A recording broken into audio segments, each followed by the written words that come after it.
Babe, wake up. B has a new setup. Oh my.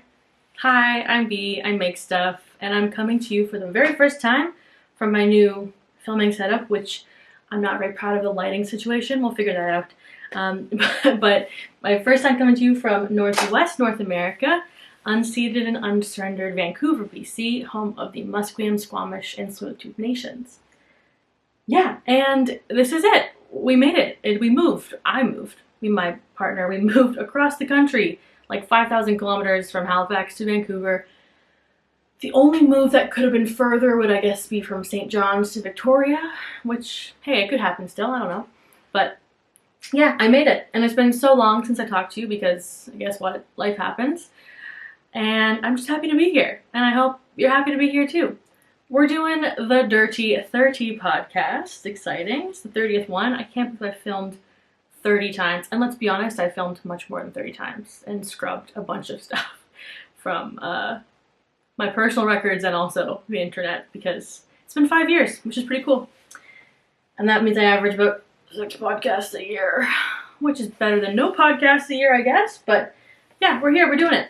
I have so much to talk about. So many life changes have happened. I went to Rhinebeck with my buddies. It was so nice seeing my friends.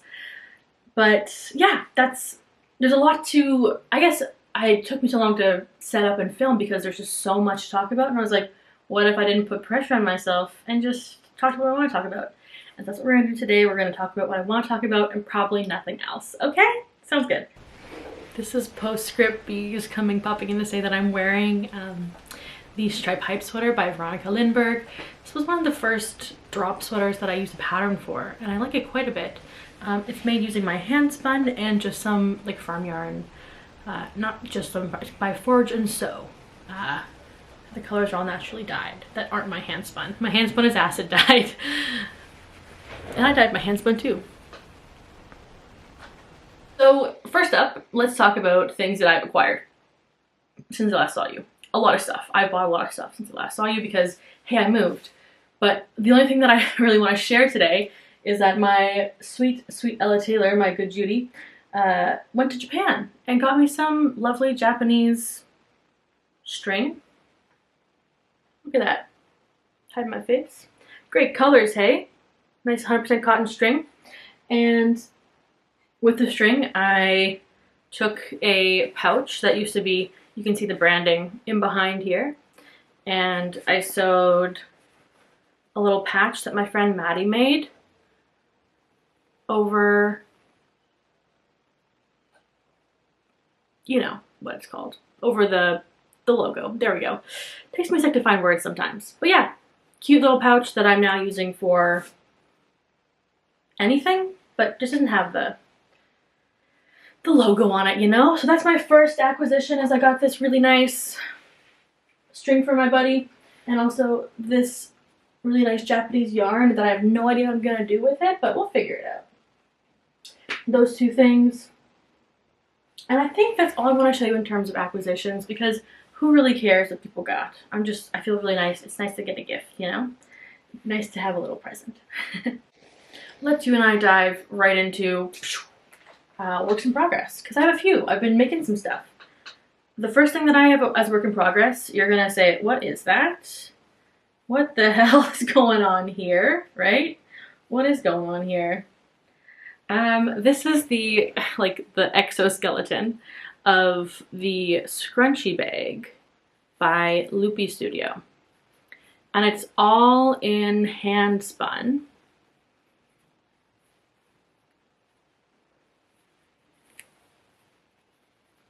That I did myself.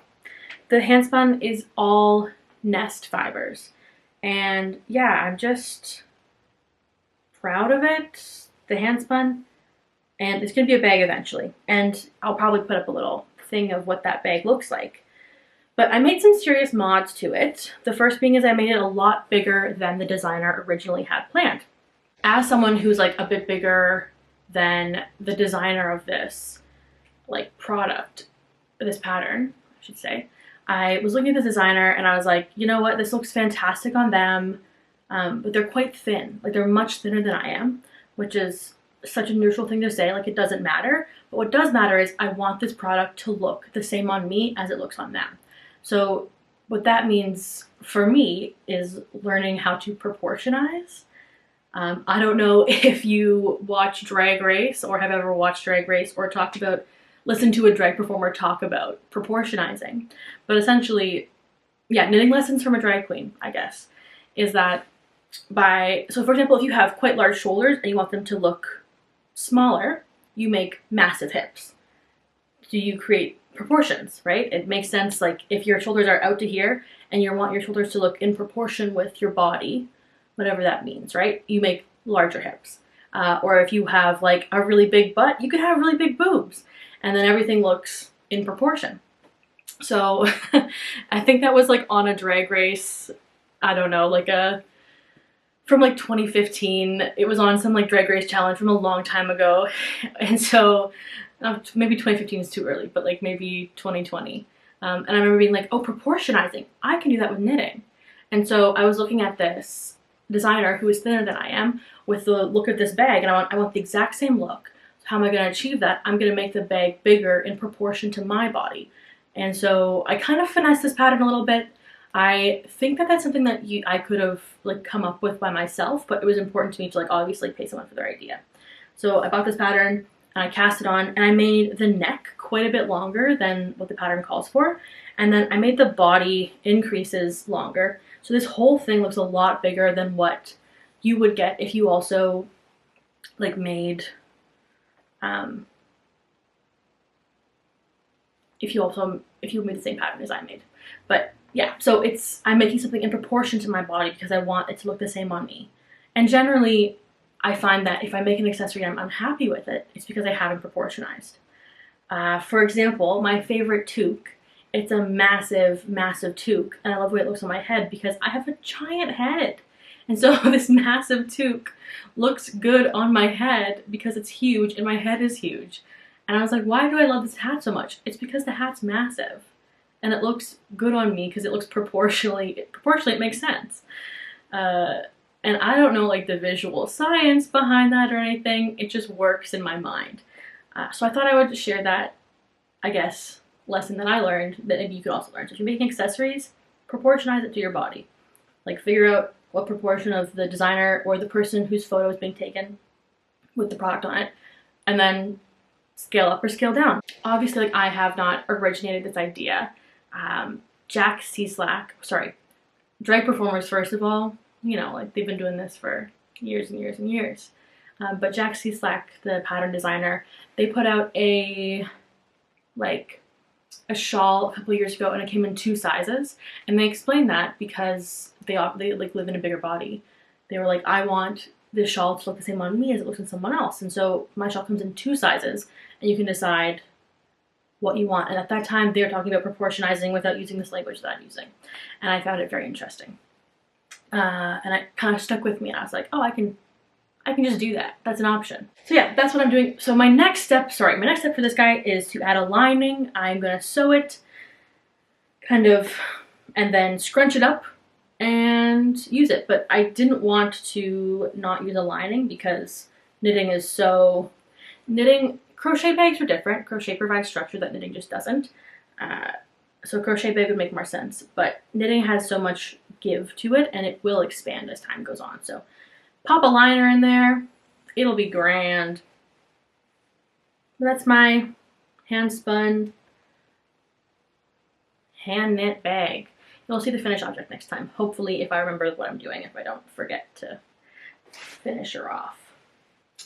The next thing that I'm working on that is, I guess, the less interesting to show you is that my best buddy Kat and I are knitting the same pattern. This is the back of the Typewriter Cardigan by Zeta.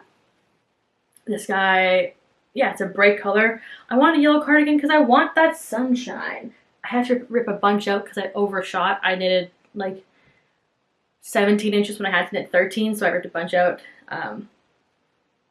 But yeah, loving the color. The yarn is, it's interesting. Like it's definitely like more of a woolen spun. There's so much air in it. Like, so I'm assuming it's gonna be really warm, and I've lost the swatch, so I kind of forget what it looks like.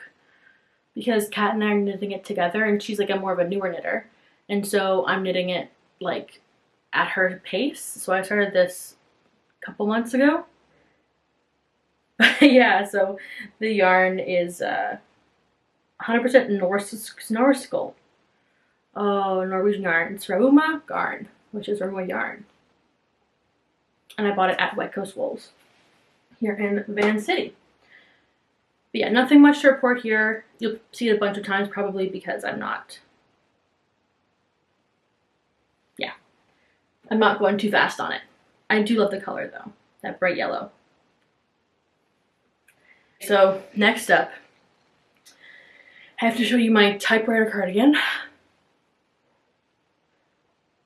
She's beautiful. This is the typewriter cardigan from Brooklyn Tweed, designed by Jared Flood.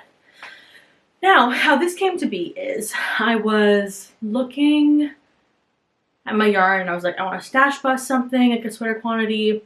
And I had beautiful Noro yarns where, shoot, it's up here. Let me reach. I had beautiful Noro yarns. This guy right here. And I was like, what could I make with this that would make me a sweater? The yardage was about, I had 1,200 meters. And yeah, it's silk garden sock solo. So we're looking at 40% wool, 25% silk, polyamide, mohair. So there's a lot going on here. And I was like, there's kind of rainbow flecks in it. And then I had this rainbow yarn that I dyed and a boucle. This is Surrey. And a boucle that I dyed 2 summers ago, if you can believe it. And I was like, I gotta use it for something. And I thought it would look great if I held the 3 strands together and made this bad boy right here. So I took a, not this specifically, but I took a gauge swatch and I swatched the 3 together and it just looked so good. And I was like, damn, okay. So yeah, I took the 3 strands and I was like, I know the needles I use, I'm gonna plug it into Ravelry and see what comes up. And this sweater came up. I'd never seen it before on anything. I think it's a newer pattern. And it's called the Typewriter Sweater because it's supposed to mimic some like dots and dashes here, like a typewriter adjacent-esque, if you will. And I just think it looks so good. It's gonna be so warm once it's on, oh my god. But the detail that I like the most is the back here. You can see that back detail is very interesting. The 3 garter rows right here. I like the look of that a lot. And I know that fuzzy yarn isn't the best for showing the texture of something, but I kind of didn't care. And I was like, you know what? It is what it is. And I will just like, the texture is just for me. Like, I know about it. It kind of makes the knit more interesting. So all I have left is the sleeves. I've woven in all the ends. Frankly, I feel attacked and singled out, dunked upon, one might say. I was watching the Sibling Energy podcast with Tim and Mackenzie. If you haven't watched their podcast, you watch my podcast, you should definitely watch their podcast. They're much more entertaining than I am. Not a competition, but like, that's a great podcast. But they were talking about if like what energy it has to weave in ends, and I can't explain this well. But they were saying that basically that weaving in ends as you go has like only child energy, being like, oh, like I'm better than everyone else, like, but it really doesn't matter, and in fact might be worse for the garment. But yeah, so I love to weave in my ends as I go. Embarrassing for me to be called out as such. But yeah, I just love just finishing and not having to do anything, you know? It's nice. But I can't wait to wear this. It matches the pants I'm currently wearing pretty well. I don't know if you can see my pants, but I can't wait to wear those pants. So I can't wait to finish that bad boy off.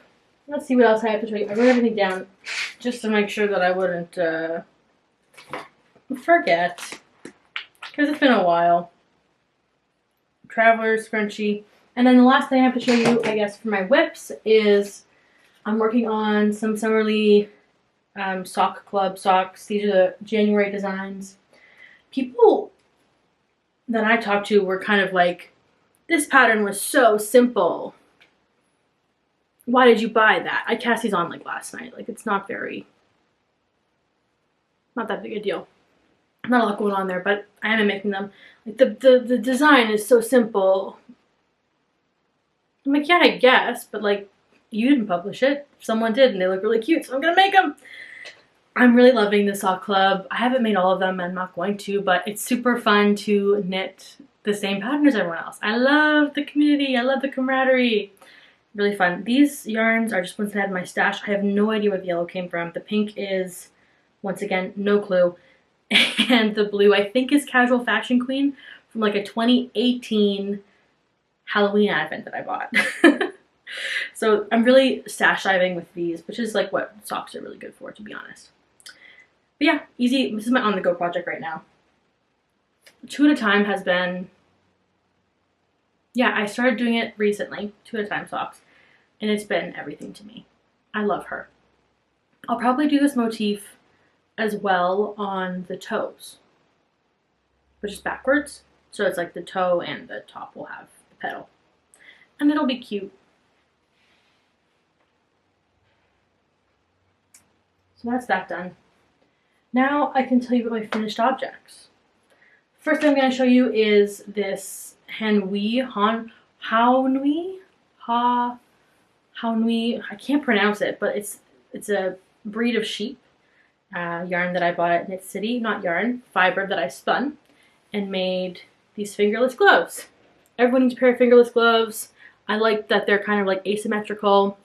The pattern I just made up, I was like, what's a stitch count? Here's the stitch count. That makes sense. So they're great. They're really warm. Haonui or Haonui. I can't pronounce it properly. It's Haunui. And it's interesting. It's a sheep that was bred by literally one family in the southern island of New Zealand. And like they started in like the 1980s, and they've been like breeding this sheep forever. Now it's its own type of sheep. And it's similar to like a merino in softness, like a bit more hardy though. And I'm not a big merino fan for spinning, but I had fun making this. It was a fun spin. It was like, it's always fun to try something new, right? So yeah, that's what that was. So that's what those are. I finished those most recently. This is my first finished object of 2025. The rest of them are from 2024. These are disgusting, so I'm not going to hold them too close because I wear them all the time.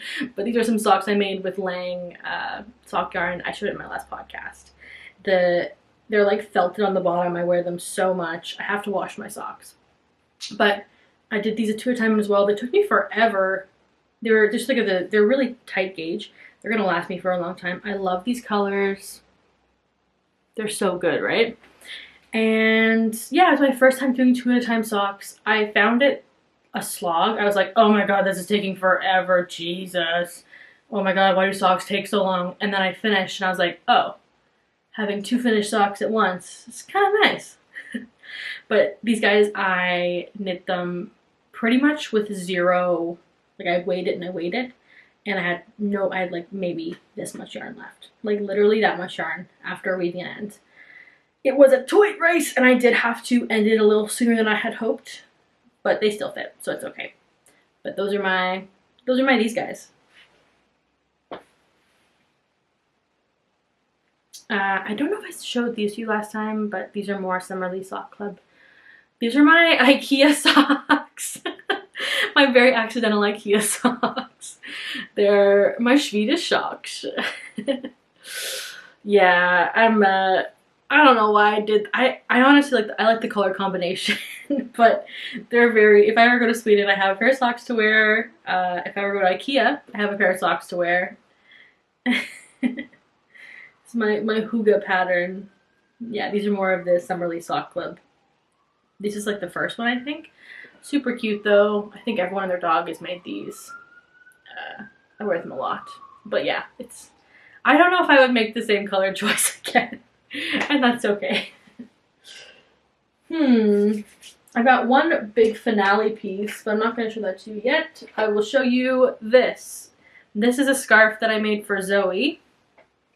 And it's kind of like a Sophie scarf-esque, I guess. I didn't use a pattern for it. I was just like, how do scarves work? and I just made it. She wanted a long skinny scarf, so I made her a long skinny scarf. And it's not hand spun, it's like a farm yarn made to look like hand spun, but I love the colors. Let's do a little doo-doo-doo-doo, doo-doo-doo-doo. It's like a magician pulling out a handkerchief. Doo-doo-doo-doo, doo-doo-doo-doo. Really skinny. Whoa! Yeah, a lot of, but the color change is super fun. I love this yarn. I love it so much, to be so for real. And she hasn't worn it yet because she wanted to wait until I was finished my podcast, which is really sweet. But I finished this like literally November. But that's for her. But it's almost end of January, so I don't know how she's been keeping warm. But yeah, that's a scarf I made. You can also make a long skinny scarf. It's not hard. I would use the Simple Thing pattern by Marina Burrell. Yeah, lots of long scarf. Great colors though, hey? Great colors. Okay, and then my grand finale finished object that I have to show you is my Very Varied Vest by Lydia Morrow. And this was our Rhinebeck sweater. My friends and I chose this as our like sweater to make for Rhinebeck. Mine says, "Love you." I made, or Zoe made, this this graphic in her writing. Zoe's my partner, she's my fiance. Oh my god. Guys, I got engaged. That's a huge life thing that's happened since I last saw you. I got engaged. So I'm engaged now to my partner of 4 years, Zoe. We have no plans for a wedding, nor do we plans to plan a wedding, but yeah, I gotta go to school first, and she's gotta go to school first. We got a lot to do before we get married, but we're engaged, and it was a nice engagement. It was kind of beautiful, if I'm being honest. And yeah, so after that, obviously, I was in a very lovey-dovey mood. I was in my love bug era. So I said, Zoe, can you, in your handwriting, please make a love you? And so she made this for me, and then I knit it up.